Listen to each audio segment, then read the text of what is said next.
Yo guys, what's going on? I'm here with my boy Charles, otherwise known as Mystvc. How are you doing today, bro? Good, man. I mean, it was a long weekend. It was a tough loss, but it is what it is.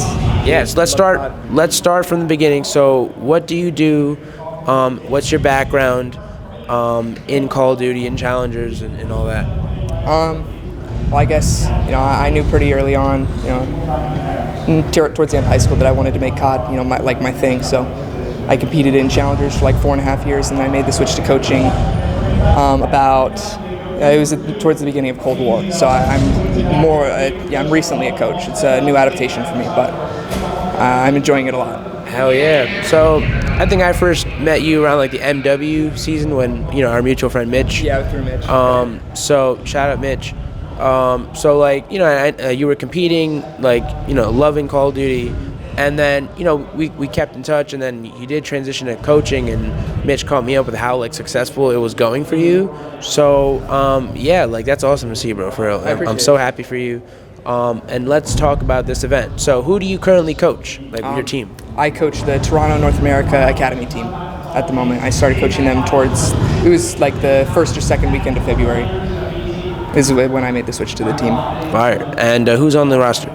Scrappy, Hicksy, Vickle, and Mohawk. All right, now let's talk about the team. So like, I really only know Scrappy from like the old days of competing, but I know Mohawk's like, I played against him a couple times in S&D, but the rest, I'm not very familiar with, obviously, until like I knew about them. So like, what's the dynamic of the team? Like, what are the how's the team? Like, sell the team to me. Well, it's a very interesting mix of people, so I guess I'll start with the Europeans. This is the first time in my career that I've ever worked with Europeans. So I have Javi Vickle, he's Spanish, very passionate, very loud, and English isn't his first language, but he's very, very fluent English. But sometimes there are moments where we have funny interactions, and we have to like give him words and stuff like that. But he's very young. He's 19. As soon as he turned 18, he won in elite in Europe in the European region. This is Vickle? Yeah, this is Vickle. He's a great kid. He's got a really good attitude. He brings a lot to the team in terms of practice and game day.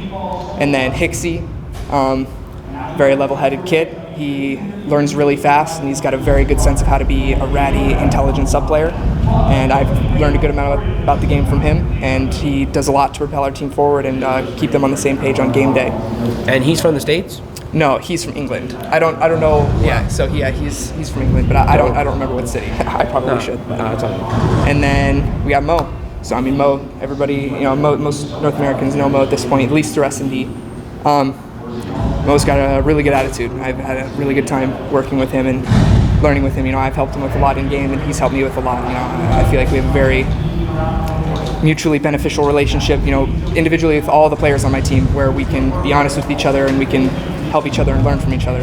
Just because I'm the coach doesn't mean that I know more about the game or more about competition in general than they do. Facts. Wow, that's amazing, man. I'm hyped for your team, and I definitely consider myself like a fan of like in Challengers. Like, your team is my fan, like my pick for every event. Okay. So like, you got me. So this event, you finished second. Like, what are your thoughts going into the rest of the year?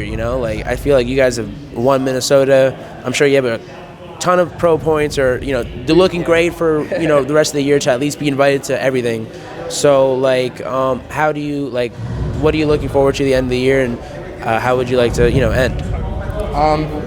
Well, I guess it's as simple as I firmly believe my team is still the best team in Challengers, and we had a very good, disciplined practice system going into Minnesota, which led to success. And then we went through a little bit of a complacent stage, and I pulled us out of it, and we started to get our practice and everything started to be polished a little bit more.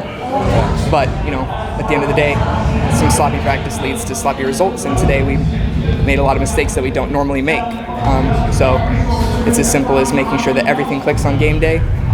So going forward, things are going to be a little bit different. I know what adjustments I need to make our practice more productive and to push us forward in a good way. Because at the end of the day, the competitive season of COD is like 8 months, right? So we all get the game at the same time, and we all play the champs at the same time. So it's a matter of who learns the game the fastest throughout the 8 months.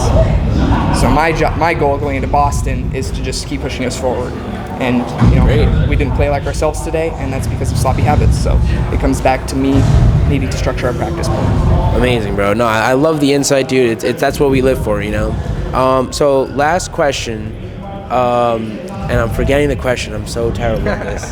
Oh my god, that was a good question too. All right, remember. Sorry. I saw a tweet today actually. I think it's probably referring to challengers in general, but I think he's referring to your match or the fact that like the top 3 teams that placed, saying like, is it even like possible to like look at a second place or a third place or like any result in challengers or maybe even in the pro league and like not just like say like it's just random, like the skills are just so high that like there's always gonna be a different team winning or like a different structure, and like it's just like how it is, because when people are just so talented, like a 15-minute match, anything can happen. So like, do you think that's kind of true? Like, is there a way to fix that, or like is it an actual issue, or is it just how we are? Like, well, I believe. I mean, obviously there are lots of complaints about the game on a daily basis.